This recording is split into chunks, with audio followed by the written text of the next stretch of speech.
Welcome to the Deep Dive. Here we take source materials, pull out the key insights, and get you up to speed fast. And today we're tackling something really fundamental: everyday English vocabulary. That's right. We're using excerpts from everyday English vocabulary, home, work, and street. It's from an English learning podcast aimed at beginners. Yeah, the whole idea is to help learners sound, more natural and confident when they're talking about just regular daily life stuff.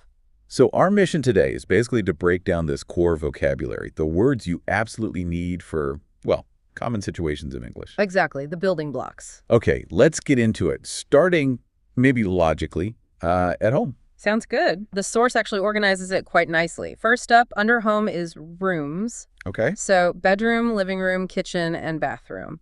Pretty standard stuff, but vital. Yeah, I mean, the spaces you're in every single day, right? Your personal spaces. Mm-hmm. And then you have the items in those rooms, things like bed, chair, table, TV. Refrigerator, stove, the objects you interact with constantly. Right, your immediate surroundings. But it's not just things, it's also actions. Ah, the verbs. What would you do there? Exactly. So cook, sleep, clean, watch TV, and eat.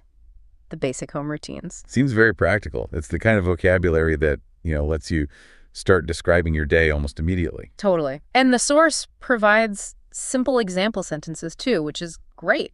Oh yeah, like what?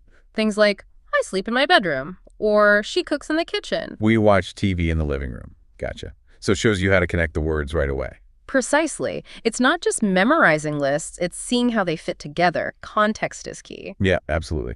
Okay, so that's a solid toolkit for talking about home life. Where do we go next? Next, we move into the vocabulary at work section. So words for the professional environment. Another major part of daily life for a lot of people. Makes sense. Mm-hmm. And again, it starts with places: office, factory, shop, school, the typical locations for work. Covers a decent range there.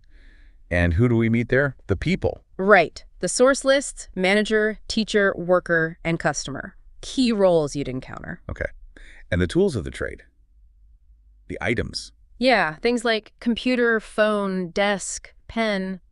It's kind of interesting how basic those are, but how central to so many jobs. It really is. And the actions. What verbs do we get for work? The core ones listed are work, write, talk, and type.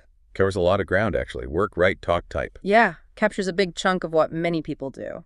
And I'm guessing there are example sentences for these too. You bet. Like, I work in an office. Simple, direct. Or he talks to the manager and she writes with a pen, again, showing practical usage. Right. It helps build that framework for just talking about your job, doesn't it? Definitely. Okay, so we've done home, we've done work.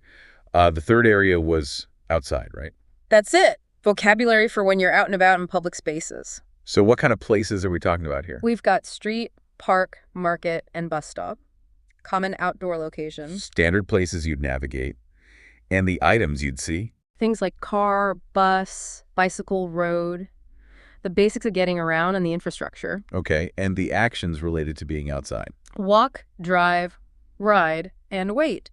Verbs describing movement and interaction out there. Walk, drive, ride, wait.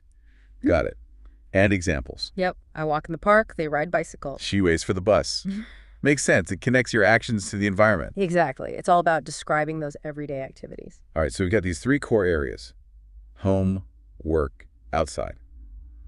With nouns, verbs. Yeah. But how does it sound when you actually, use it in a conversation? Well, that's where the practice conversation comes in. The source includes a short dialogue. Oh, cool. To see it in action. Yeah, it really shows how you can use just these basic words to have a meaningful exchange. Okay, let's hear it. How's it go? It starts simply. Person A asks, where do you work? And B replies. I work in a shop, straight from the workplace's vocabulary. Okay, then A asks, what do you do at home? mixing it up. Right. And B says, I cook and watch TV, using the home actions. Nice. What's next? A asks, do you walk to work? Bringing in the outside actions. Exactly. And B says, no, I ride a bicycle. Another outside action. Mm-hmm. And it finishes with A saying, nice, I take the bus.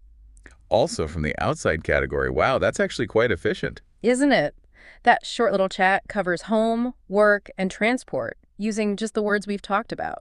It really shows you don't need, like, a huge vocabulary to get started with basic communication. Absolutely. It highlights the power of these core words. Now, you mentioned the source also has a useful vocabulary table What's that about? Yeah, it's basically a quick reference, a little glossary. Ah, okay. It just lists some key words with their basic meanings, like cook, to make food. Simple definition. Work, to do a job.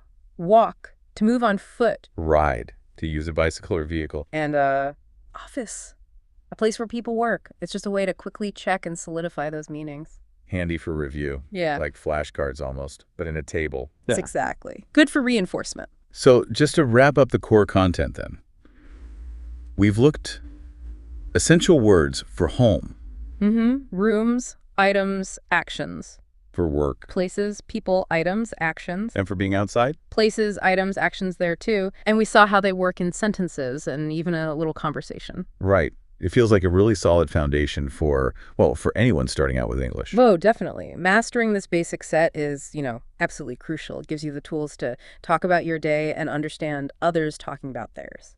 So thinking about our listener, maybe you're not a complete beginner, but going back over these words, it can actually be pretty useful, right? I think so. It reinforces things and maybe makes you more aware of just how fundamental this vocabulary is, even in your own first language. That's an interesting point. How often do you stop and think about the words sleep or walk or table? Not often. But recognizing how much heavy lifting these simple words do is like the first step to using them confidently in English. You realize their importance. The source material apparently also mentions looking at common questions and answers next, like asking for the time. Or directions. Yeah, things like that. Asking for help. Sounds like potentially useful stuff for maybe another deep dive down the road. It could be. And it also stresses practice, right? Keep using the words. Always. The classic advice. But it's true. Small, consistent steps. That's how language learning works. Big success comes from that. So maybe a final thought for you listening. Just notice, as you go about your day-to-day, how many times you mentally use concepts like cook, work, ride, street, home. Seeing how basic they are in your own life really drives home why they're so key in English. Well said. It's about recognizing that foundation. Thanks for joining us for this deep dive.